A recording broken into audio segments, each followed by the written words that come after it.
Those were McDonald's workers in Chicago who walked out and went on strike recently to demand better treatment in the workplace and also union rights. They're one of many fast food strikes that have been going on across the country in recent weeks. But you probably didn't know about it because it's not being covered at all in the corporate media. And we love to see organized resistance like this, especially when it comes to hardworking people who are not getting their fair pay and when they're working in terrible conditions. And that makes way for one of our new segments. Let's take a look.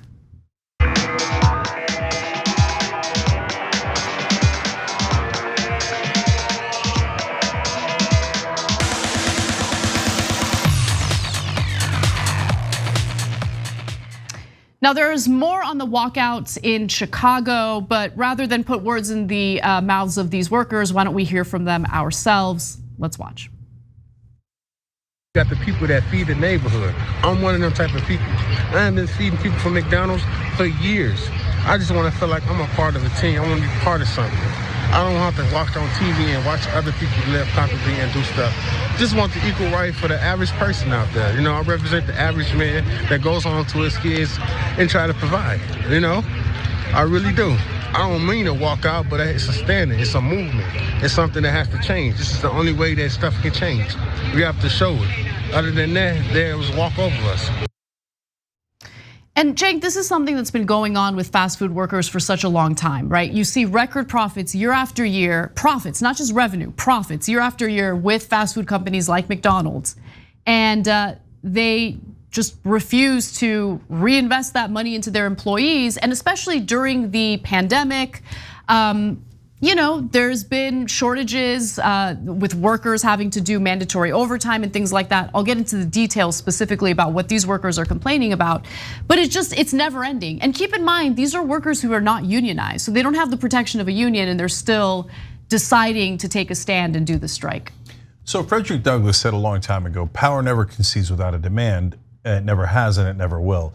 And that is very literal. And so, especially in the case of public corporations, they're in the business of maximizing profit. They must do it by law. They're not going to voluntarily pay their employees more. It's just not going to happen. If you see them raising rates, it's only because of competition. When there was a labor shortage, all of a sudden they raised rates. Did they raise it when there wasn't a labor shortage? No, they didn't. Now, could they have? Of course they could have. They're making literally billions on top of billions in profit every single year. Could they share a tiny percentage of that? We did a story about Cosmopolitan Hotel and Casino in Las Vegas. They gave a $5,000 bonus to every employee. And they were so psyched, right? And you know what it turned out to be? Now, look, that's not a chain, but it's still a major operation in Vegas. It turned out to be $27 million. But remember, they're making billions in profits, not Cosmopolitan. Cosmopolitan did get, I think they did about 400 million in profits. So can they do 27? We did the math on it. It's about 7% of their profits. Right. So all of these companies can do way less than 10% of their profits for their workers, but they're never going to voluntarily choose to do that. Right. They're always going to maximize profit. So that's why you have to have leverage. That's why the strikes are necessary, because if you don't organize and you don't fight back, they will never give you that raise. They'll only give you, I'm being quite literal here, the absolute bare minimum. Right, because they have, especially if it's a publicly traded company, they have a fiduciary responsibility to not their workers, to their shareholders, right? To maximize profits and provide a return on that investment. And so let's talk about other examples. For instance, on April 26th, workers at a Jack in the Box restaurant in Sacramento, California also went on strike for 3 days due to faulty equipment, short staffing, and also this horrifying incident. So the Fight for 15 NorCal Twitter account tweeted that after a pregnant coworker was threatened at gunpoint, she was told to finish her shift and her hours were cut when she refused. This is obscene. We filed a complaint with Cal OSHA, and that doesn't surprise me. You know, Honestly, with the crime wave, the individuals who are really dealing with the brunt of that are workers, people working at fast food restaurants, metro workers in Los Angeles. It's been pretty terrible. And it doesn't surprise me at all that, in this case, you have Sacramento Jack in the Box workers dealing with guns pointed to their faces, and then they're demanded to continue working after that traumatic incident. Also, from April 23rd to May 1st, workers at a Wendy's restaurant in Weaverville, North Carolina went on strike due to sexual harassment and abuse by a general manager. Charity Bradley, one of the workers, was actually removed from the schedule and locked out of the Crew app after she reported the harassment. And The Guardian reports, when we reported the abuse to upper management, they pretty much just blew it off. They really didn't do anything. We called the corporate hotline several times and never received any response. Wendy's could be a good place to work. They need to get it together and start taking care of their people and start doing what's right, not sweeping it under the rug.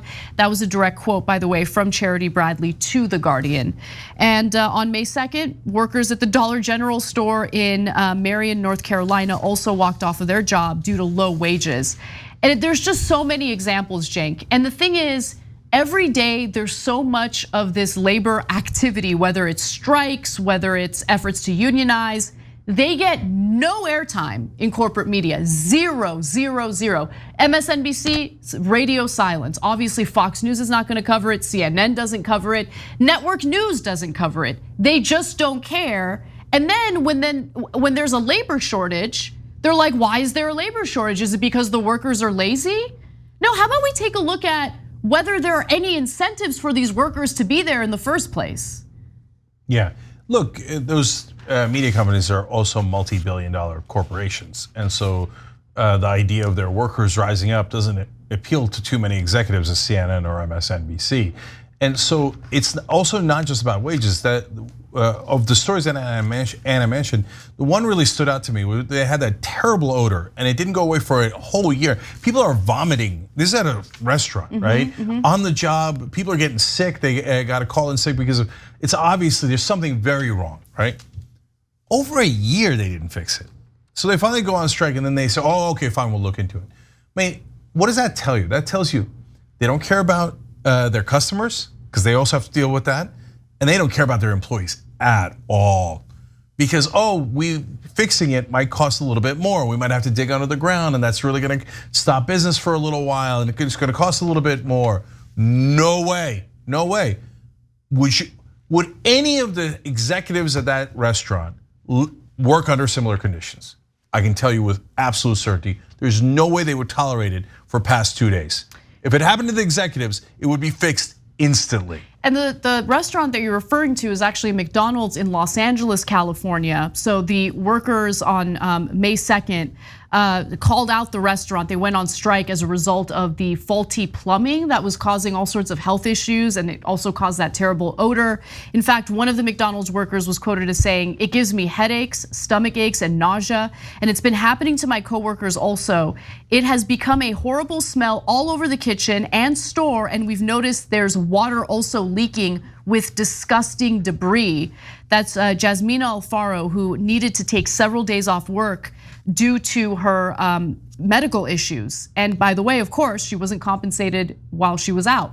Yeah, super last thing. The media still has this mythology that like, your companies will take care of you and they care about their workers. Really? For some private companies and smaller businesses, yeah, that's still true because they interact with people. There's good people who run those smaller and mid-sized companies. But for public corporations, the multi-billion-dollar gigantic corporations, do any of you that work at them get a sense that they care about you?